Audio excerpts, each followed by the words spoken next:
Saudara-saudara pendengar yang kami kasihi dimanapun Anda berada, Anda kembali bersama kami pada acara Telaga, Tegur Sapa, Gembala Keluarga.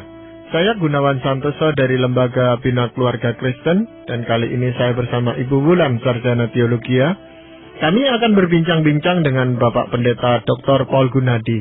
Beliau adalah seorang pakar dalam bidang konseling, serta dosen di Seminari Alkitab Asia Tenggara, Malang. Perbincangan kami kali ini tentang tertawa dengan anak. Kami percaya acara ini pasti bermanfaat bagi kita sekalian, dan dari studio kami mengucapkan selamat mengikuti. Pak Paul, ada yang mengatakan satu-satunya makhluk ciptaan Tuhan yang bisa tertawa itu manusia, itu Pak Paul. Jadi kita dikaruniai sesuatu yang lebih daripada yang lain. Tentu ini perlu dimanfaatkan, khususnya di dalam membina hubungan dengan anak. Namun sejauh mana itu kita bisa melakukan hal itu? Karena seringkali juga ada kekhawatiran orang tua kalau saya terlalu bersenda gurau dengan anak saya itu, lalu wibawa saya itu nanti jadi merosot gitu Pak Paul. Itu bagaimana Pak Paul?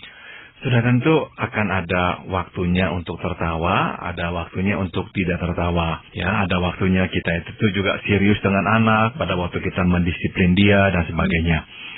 Namun yang saya ingin tekankan adalah bahwa tertawa itu tuh sesuatu yang sehat.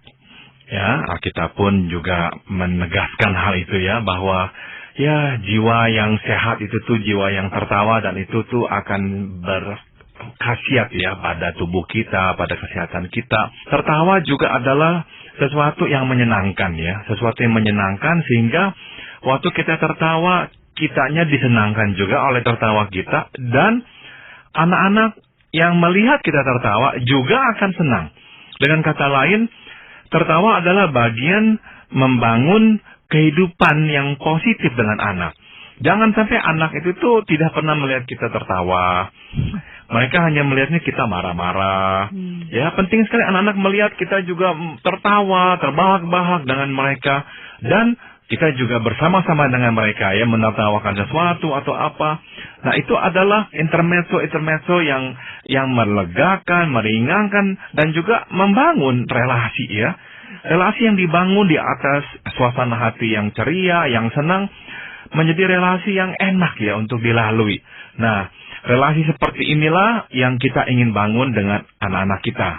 Ya, tapi tentunya kita mesti punya alasan yang cukup gitu Pak Paul ya, untuk bisa tertawa bersama-sama. Nah, ini kadang-kadang sebagai orang tua itu kurang bisa menemukan alasannya itu untuk tertawa gitu Pak Paul. Kalau untuk marah itu banyak gitu biasanya. Tetapi untuk tertawa ini lalu kita seolah-olah kekeringan ide gitu. Nah, Pak Paul bisa menyampaikan apa itu? Oke, saya akan memberikan beberapa masukan. Yang pertama adalah bagaimana ya kita orang tua ini bisa akhirnya tuh membuat diri kita dan anak-anak kita tertawa. Sudah tentu tertawa tidak harus diartikan secara harfiah, yaitu benar-benar terbahak-bahak. Tidak perlu. Namun kita bisa misalkan pertama, memulai dengan menyediakan pengalaman yang menyenangkan hati anak.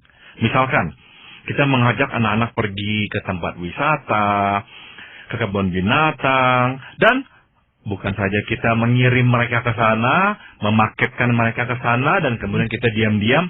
Oh tidak, kitanya pun turut bermain bersama mereka. Misalkan kita berenang bersama, kita gendong mereka waktu kita berenang, kita main air bersama dengan mereka, atau kita lari-lari bersama mereka, atau kita hiking, yang mendaki bersama-sama mereka. Jadi dengan kata lain, lakukanlah ya bersama-sama mereka. Bukan hanya memaketkan mereka ke tempat wisata, kemudian kitanya sendiri diam-diam saja. Oh tidak.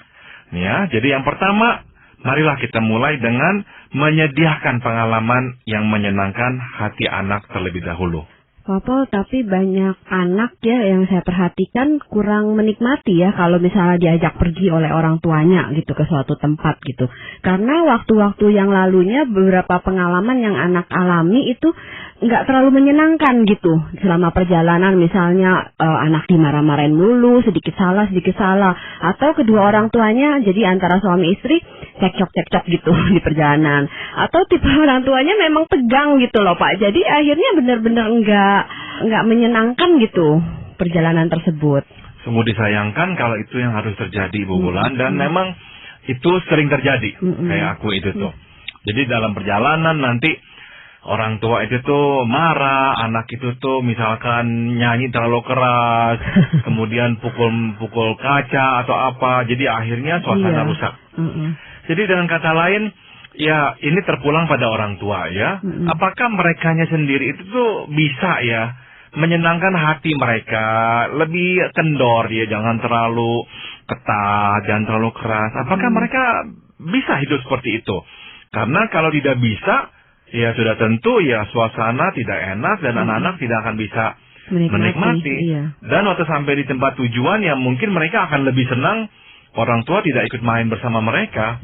Karena apa? Karena ya mereka tidak mau ya main dengan orang-orang yang keras, yang tegang, yang baru saja memarahi mereka. Jadi saya ini meminta orang tua juga untuk kreatif ya Bu Wulan. Saya masih ingat waktu kami ke Surabaya dengan anak-anak, waktu itu masih kecil. Kami memang ya menyiapkan semuanya ya. Misalkan kami itu tuh melipat kursi belakang, kemudian membawa kasur. Dan mereka itu bertiga duduk di kasur, main, bawa mainan mereka di situ, ya. Nah, perubahan kecil seperti itu saja tuh membawa perubahan besar. Segar ya. Duduk di belakang sama duduk di lantai ya dengan kasur dalam perjalanannya Malang ke Surabaya 2 jam itu tuh ternyata sangat menyenangkan. Dan saya masih ingat sekali setiap kali kami mau ke Surabaya bawa anak-anak dan kami bawa kasur, wah mereka senang luar biasa. Mereka senang luar biasa. Jadi bukan saja tempat tujuannya menjadi tempat yang menyenangkan, namun perjalanannya pun itu sendiri menjadi perjalanan yang menyenangkan. Iya. Ya, nah istri saya juga sering ya mengajak anak-anak menyanyi-nyanyi. Nah itu juga membangun suasana. Istri saya juga kadang-kadang meminta anak-anak bercerita ini itu. Nah hal-hal itulah yang saya kira itu tuh menimbulkan gelak tertawa ya. Itu terjadi pada anak-anak masih kecil. Anak-anak sudah besar, ya sudah tentu nggak bisa lagi ya melakukan perjalanan seperti itu. Namun ya misalkan di rumah sekarang ini anak saya dengan istri saya suka bercanda, ketawa-ketawa, dan kami pun juga suka juga bercanda dengan mereka dan tertawa. Nah itu tuh membangun sebuah suasana yang menyenangkan.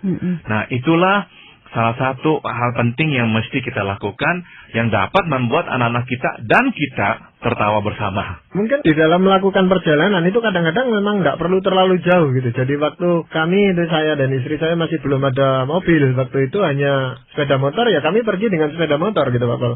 Di sekitar kota Malang ini yang saya tekankan adalah perubahan suasana aja. Dari rumah itu dibawa ke pedesaan atau ke tepi sungai dan sebagainya, cuman itu. Betul sekali, dan benar-benar sebetulnya Tuhan adil ya. Tuhan adil tuh sehingga semua orang tua tuh sebetulnya bisa menyediakan suasana menyenangkan bagi anaknya. Semua yang kaya, yang tidak terlalu kaya, dan yang tidak punya uang pun bisa menyediakan tempat yang menyenangkan ya. Tadi Pak Gunawan memberikan contoh yang sangat baik sekali. Ya, pergi bersama ke tempat yang dekat-dekat pun bisa menjadi perubahan suasana yang sangat menyenangkan buat anak-anak. Yang penting mereka tidak berulang-ulang ke tempat itu lagi ya. Betul. Masalahnya itu kadang-kadang kita kehabisan ide gitu loh Pak Bos.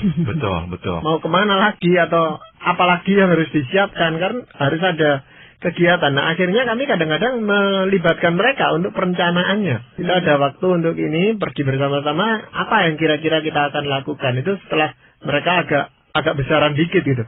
Tapi begitu besar, mereka tidak mau juga ikut. Betul sekali. Sulit sekali mengajak mereka. Jadi waktunya memang terbatas.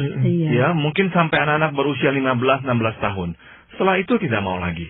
Dan itu malah berbalik Pak Paul. Itu menimbulkan suatu kesedihan atau tekanan buat kami orang tua. Kenapa yang dahulunya biasa diajak senang-senang mau, lalu kita itu kehilangan rasa itu, sukacita itu tadi.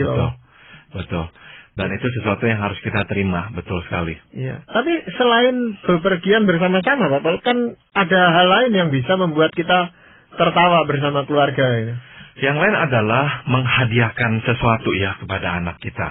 Menghadiahkan ini nih, yang penting adalah unsur kejutannya. Yakni menghadiahkan sesuatu yang tidak terduga dan pada waktu yang tidak terduga pula. Ya, jadi yang saya ingin tekankan, jangan kita ini terikat pada sistem imbalan belaka. Ya, artinya mereka ujian bagus, kita janjikan hadiah. Ya, bukan. Itu boleh ya, itu tidak salah. Tapi janganlah kita itu tuh terikat pada sistem imbalan seperti itu. Jangan selalu mengaitkan hadiah dengan perbuatan baik mereka. Ya, hadiah juga harus dikaitkan dengan cinta kasih kepada merekanya. Lepas dari perbuatan, ya, diri mereka itu tuh yang kita kasihi. Begitu kita mengasihinya, sehingga kita itu tuh senang memberikan sesuatu kepada mereka. Sudah tentu ini tidak dilakukan seminggu sekali. Itu tuh tidak sehat ya, memberikan mainan-mainan yang mahal-mahal, apalagi kepada anak-anak terlalu sering. Itu tidak sehat. Yang saya maksud adalah sekali-sekali. Ya, misalkan kita berikan sesuatu yang menyenangkannya. Ya, kita berikan dia sesuatu, mainan yang tidak terlalu mahal atau apa, kita hadiahkan dan dia tanya, untuk apa ini? Tidak untuk apa-apa. Kami hanya ingin berikan untuk kamu. Nah, apa tuh dampaknya itu? Sangat menyenangkan. Sangat menyenangkan. Itu membuat anak dalam hati tertawa senang. Ya, bersuka cita karena tidak ada angin, tidak ada hujan, orang tua memberikan sesuatu kepada mereka. Dan hadiahnya pun juga tidak terduga, ya. Nah, unsur-unsur kejutan ini nih yang menambah semarak dalam rumah tangga kita. Papa, bagi keluarga yang keuangannya agak minim, mungkin agak sulit ya Pak menerapkan saran yang tadi Papa berikan. Tetap masih bisa, Bu Wulan. Misalkan ini ya, anak-anak itu pada masa-masa kecil sebetulnya senang sekali dengan buku tulis. Atau dengan buku-buku bacaan yang harganya mungkin cuma 5.000. Nah, itu pun bisa dibelikan. Atau belikan pensil yang lucu ya. Nah, itu pun bisa dibelikan. Belikan setip, belikan penggaris. Banyak hal-hal kecil yang bisa dibelikan dengan harga yang relatif murah. Yang penting unsur kejutannya, tidak ada angin, tidak ada hujan, kita memberikannya. Asalkan tidak terlalu sering ya. Kalau terlalu sering maknanya jadi hilang. Iya. Tapi kalau jarang-jarang kita belikan dan kita katakan tidak ada apa-apa kok, Mama atau Papa hanya ingin belikan untuk kamu, menghadiahkan kamu. Kenapa? Enggak ada apa-apa. Kami hanya mau menyatakan kami mengasihi kamu. Kami senang kamu ini anak kami nih. Nah, itu tuh. Bahan membuat anak sukacita, bahan membuat anak-anak kita lebih bisa tertawa. Ya, kami pernah itu mewariskan mainan yang dulu memang kami miliki gitu. Jadi istri saya ada, memang itu yang disimpan sebenarnya. Saya pun pernah membawa itu mainan yang dulu pernah saya gunakan, lalu saya berikan pada mereka. Mereka agak heran bahwa itu masih ada mainan itu dan boleh menjadi milik mereka sejak itu. Betul. Nah, itu ada unsur kejutannya itu Pak Gunawan. Sebab berapa banyak orang tua menghadiahkan anaknya mainan yang dimainkan oleh orang tuanya pada masa kecil. Sangat langka dan itu sangat-sangat menyenangkan si anak. Betul. Tapi ini Pak Paul, ada juga mainan-mainan yang bisa kita buat gitu. Jadi yang kita buat sendiri, mereka dilibatkan di dalam pembuatannya dengan apa yang ada. Ya, sambil kita bercerita gitu Pak Paul. Dulu ya seperti ini mainannya itu. Waktu belum ada mainan dengan baterai, dengan apa, ya seperti ini, dari kotak korek atau apa, itu mereka boleh tarik-tarik dan sebagainya, rusak ya sudah gitu. Itu bagus sekali. Atau misalkan dengan jeruk bali ya, menjadi mobil-mobilan kita dulu kan begitu mainan kita.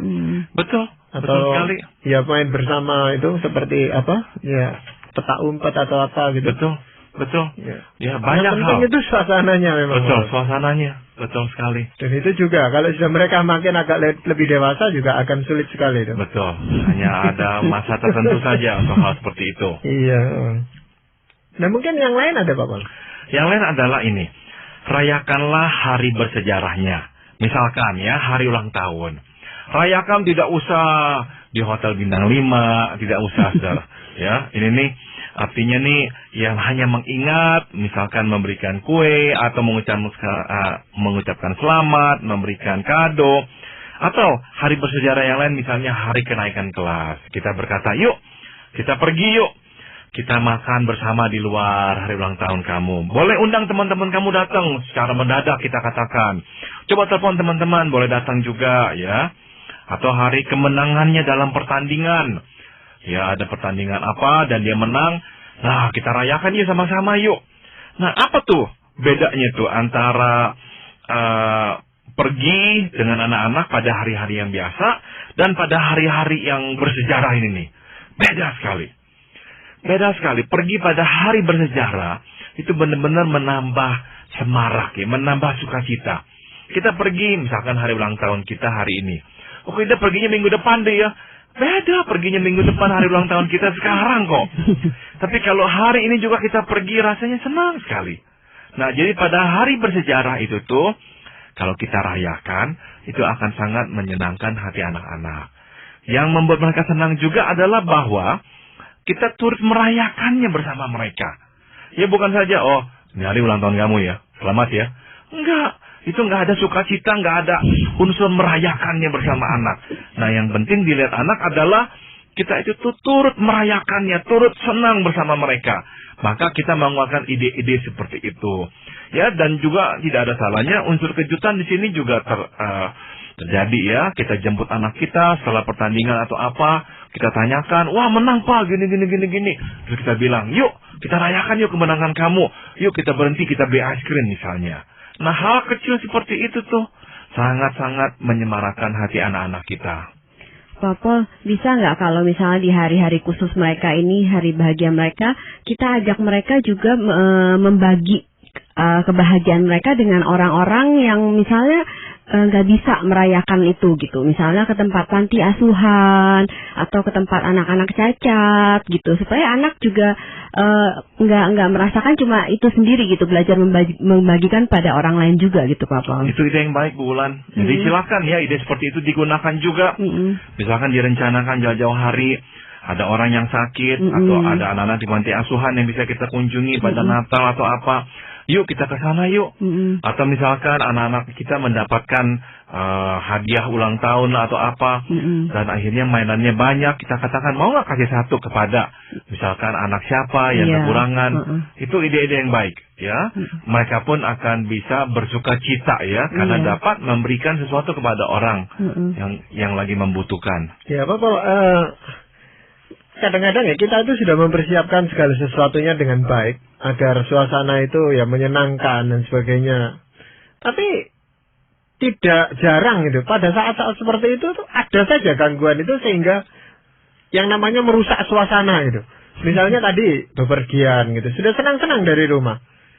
Nah, mereka bertengkar sendiri antara ini ya saudara gitu. Atau kita belikan hadiah sesuatu yang maksud kita memberikan kejutan itu, tapi ternyata dia tidak menghendaki itu. Itu bagaimana ya Pak Boleh mengatasinya? Nah, kalau misalkan hadiah yang kita berikan terus tidak dikehendaki oleh anak, ya kita memang harus simpan lah ya, telan kembali kekecewaan kita. Dan kita hanya bisa katakan, oh papa kira kamu senang, mama dulu dengar kamu minta ini, jadi mama pikir mama belikan. Ya udah kalau kamu nggak mau ya nggak apa-apa. Jadi ya kita utarakan ya kita kecewa karena kita kira dia akan menyukainya.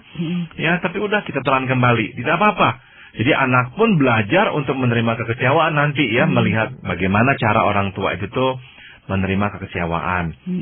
Nah kalau misalkan tadi ya dalam perjalanan anak-anak akhirnya berkelahi. Apa yang bisa kita lakukan? Kita perlu mengantisipasi Pak Gunawan. Maksudnya begini nih. Kalau mereka itu mulai main dan nadanya mulai keras dan kita tahu nih tinggal tunggu beberapa menit mereka berkelahi. Sebelum mereka berkelahi dan sebelum amarah kita juga memuncak ya, kita langsung ya menghentikan dan kita berkata, kamu ini nih hampir berkelahi, saya minta berhenti. Jangan berkelahi. Dan kita langsung katakan kenapanya. Kita katakan, kita lagi mau pergi, kita lagi mau bersenang-senang, papa atau mama tidak mau nanti terjadi keributan. Tolong jaga suasana ini. Jadi kita pun ya mengatakan hal ini kepada anak-anak sehingga mereka pun dari kecil ya belajar untuk juga bertanggung jawab menjaga suasana.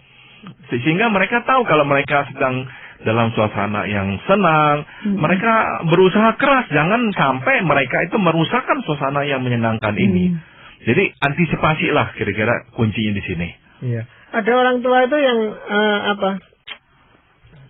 tingkah lakunya segala itu bisa langsung menyenangkan anak itu. Omongannya bisa jadi mereka bercanda itu dengan mudah sekali gitu Pak Pol. Tetapi ada orang tua memang yang kaku yang sulit untuk melakukan seperti itu. Nah, bagaimana itu Pak Pol? Nah, sudah tentu untuk orang tua yang lebih kaku ya, tadi ya langkah-langkah yang telah kita berikan bisa digunakan ya, misalkan memberikan hadiah lah.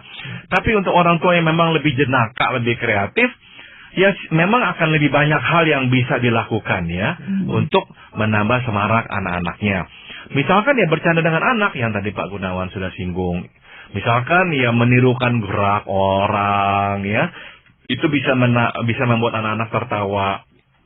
Misalkan belum lama ini nih, ya kan ada film Lord of the Rings ya, ada yang namanya Gollum itu tuh, manusia yang menjadi seperti hewan itu tuh, ngomongnya, tingkah lakunya merangkak. Ya saya juga ikut-ikutan goda-godain anak-anak saya seperti Gollum seperti itu. Misalkan nanti waktu itu kami nonton film Tarzan. Kan film Tarzan kan si Tarzan itu tuh kalau mau disayangi tuh oleh ibunya yang adalah kera dalam film itu, ya dia minta kepalanya diusap-usap. Nah istri saya tuh sering tuh meminta anak saya mengusap-usap kepalanya dan kemudian dia menirukan suara kera. Jadi ya silakan, ya bercandalah dengan anak-anak, itu sangat-sangat manjur ya, membuat hati anak-anak itu senang. Waktu melihat orang tuanya juga misalkan menirukan gerakan-gerakan yang lucu dan mereka tertawa, suasana menjadi sangat cair. Rumah menjadi tempat yang menyenangkan buat anak-anak. Pol, apa perbedaannya ya? Ada keluarga yang orang tuanya bisa melakukan seperti itu, tapi anak tetap menghormati begitu martabat orang tua. Tapi di sisi lain ada anak-anak yang menjadi agak kurang ajar gitu sama orang tuanya, Pak Pol. Saya kira disiplin itu mesti ada ya. Jadi orang tua itu juga bisa berwibawa di hadapan anak untuk memberikan disiplin. Kalau anaknya salah atau apa, perlu ditegur, ya ditegur gitu. Jangan sampai itu nggak jalan. Dan juga kehidupan orang tua penting. Kalau orang tuanya senang bercanda, tapi juga sering berantem, nah, anak-anak nggak menghormati orang tuanya. Jadi kehidupan orang tua, integritasnya itu juga diperhitungkan oleh anak-anak. Sehingga meskipun orang tua yang bercanda, ya mereka tidak merendahkan orang tuanya. Ya, ada ibu-ibu itu yang hobi masak dan memang senang masak gitu Pak Boleh. Apakah itu bisa dipakai sebagai satu sarana untuk menyenangkan hati anaknya? Oh bisa sekali Pak Gunawan. Ya, jadi masak itu tuh masak kesukaan makanan anak-anak, wah itu luar biasa menyenangkan anak. Apalagi kita itu tuh beritahu dia, besok kamu akan menemukan satu kejutan. Apa? Papa atau mama akan masak ini nih. Ya, atau kita katakan besok pagi papa yang masak ya. Biasa mama yang masak, besok pagi papa masak. Misalkan masak nasi goreng lah atau apa. Nah ternyata tuh memasak makanan yang disukai anak-anak menggembirakan hatinya. Menggembirakan sekali. Kita pun kan begitu. Kita pun senang kalau bisa memakan makanan kesukaan kita. Nah, apa bedanya membelikan dan memasak? Memang membelikan makanan yang enak juga itu tuh berguna. Tapi memasaknya sendiri memberikan sentuhan pribadi ya. Sehingga anak-anak melihat orang tua kok begitu menyayangi sehingga mengambil waktu yang panjang untuk menyiapkan masakan ini. Dan kita katakan sengaja, saya masak ini untuk kamu karena saya tahu kamu suka makanan ini. Nah itulah hal yang menggembirakan anak-anak kita juga. Pol, kalau tadi kan banyak momen-momen yang senang gitu ya, bahagia. Tapi kalau momen yang kurang, tanda kutip kurang enak, misalnya pas anak mengalami kekalahan dalam pertandingan atau apa, nah dikaitkannya dengan tertawa bersama anak, bagaimana Pak Pol? Nah begini Bu Wulan, anak-anak itu tuh juga harus diajar, bukan saja bisa tertawa dalam suasana kemenangan ya, tapi juga dalam suasana kekalahan. Karena jiwa yang sehat diawali atau ditandai oleh kemampuan kita menertawakan diri sendiri ya. Ada anak yang, atau diri kita ada ya, ada di antara kita ini yang nggak bisa menertawakan diri sendiri. Kita akhirnya cepat tersinggung, cepat marah dikit-dikit, karena kita nggak bisa tuh menertawakan diri. Kenapa? Sebab awalnya kita tidak bisa ditertawakan orang. Nah, jadi orang tua juga perlu itu tuh melatih anak, membiasakan anak untuk bisa menertawakan dirinya dengan cara apa? Sekali-sekali, ya bukannya dengan nada mengejek atau merendahkan, tapi misalkan membicarakan tentang kekalahannya dalam pertandingan atau apa. Kemudian kita ya buat guyon, kita tertawa. ya otomatis kita harus sensitif juga ya. Kalau memang perasaannya lagi sedih, ya kita jangan membuat lucuan saat itu. Tapi setelah itu, lagi kita membicarakannya, terus kita bicarakan tentang gerak-gerik siapa temannya, main apa, kita ketawa-ketawa. Meskipun dia kalah dalam pertandingan itu. Akhirnya apa tuh yang dia belajar? Bahwa kekalahan bukanlah sesuatu yang terlalu memalukan, sehingga harus disembunyikan. Kekalahan adalah sesuatu yang harus diakui dan dilihat. Apa tuh yang menyebabkan kalah? Dan ya memang kalau harusnya kalah, ya sudah. Ya, jadi ajarlah anak juga untuk bisa tertawa ya. Jangan sampai anak itu tuh akhirnya tenggelam dalam diri sendiri. Kalau kalah, kalau tidak mendapatkan yang diinginkannya, waduh, tenggelam dah. Nah, kita harus bangkitkan dengan cara ya sekali-sekali itu tuh. Kita menertawakan hal-hal yang dilakukannya dalam pertandingan tadi misalnya. Iya, ada beberapa orang itu yang berpandangan kalau kita terlalu sering tertawa, apalagi tertawa-tertawa bersama anak itu lalu jadi kurang rohani gitu Pak Paul. Nah, dalam hal ini apakah ayat firman Tuhan itu mendukung pendapat ini atau bagaimana Pak? Tidak ya, sebab saya kira itu tuh Tuhan senang kalau kita itu tuh bersuka cita. Makanya di Filipi 4 ayat 4 dan 5 ya, firman Tuhan berkata, bersukacitalah senantiasa di dalam Tuhan. Sekali lagi kukatakan, bersukacitalah. Ya, hendaklah kebaikan hatimu diketahui semua orang. Jadi 2 kali diulang-ulang oleh Paulus ya. Bersukacitalah artinya senanglah, senang-senanglah, ya tertawalah, bersorak-soraklah. Dan hendaklah kebaikan hatimu diketahui semua orang. Nah, dalam hal ini ya, kita terapkan untuk orang tua anak, biarlah kebaikan hati orang tua diketahui anak-anaknya, terutama anak-anaknya. Jangan sampai orang tua itu tuh kebaikan hatinya hanya diketahui orang di luar, tapi di rumah karena jarang tersenyum, jarang tertawa, tidak pernah diketahui oleh anak-anaknya. Ya, saya rasa menarik sekali perbincangan ini dan menjadi ciri gereja yang mula-mula. Saya rasa kesukacitaan mereka di dalam berjemaat itu Pak Paul. Terima kasih untuk perbincangan kali ini, Pak Paul, juga untuk Ibu Bulan, terima kasih. Saudara-saudara pendengar sekalian, kami mengucapkan banyak terima kasih Anda telah mengikuti perbincangan kami dengan Bapak Pendeta Dr. Paul Gunadi dalam acara Telaga, Tegur Sapa Gembala Keluarga. Kami baru saja berbincang-bincang tentang tertawa dengan anak. Bagi Anda yang berminat untuk mengetahui lebih lanjut mengenai acara ini, silakan Anda menghubungi kami lewat surat. Alamatkan surat Anda ke Lembaga Bina Keluarga Kristen atau LBKK, Jalan Cimanuk 58, Malang. Anda juga dapat menggunakan email dengan alamat telaga@indo.net.id. Kami mengundang Anda untuk mengunjungi situs kami di www.telaga.org. Saran-saran, pertanyaan, serta tanggapan Anda sekalian sangat kami nantikan. Akhirnya dari studio kami mengucapkan terima kasih atas perhatian Anda. Dan sampai jumpa pada acara Telaga yang akan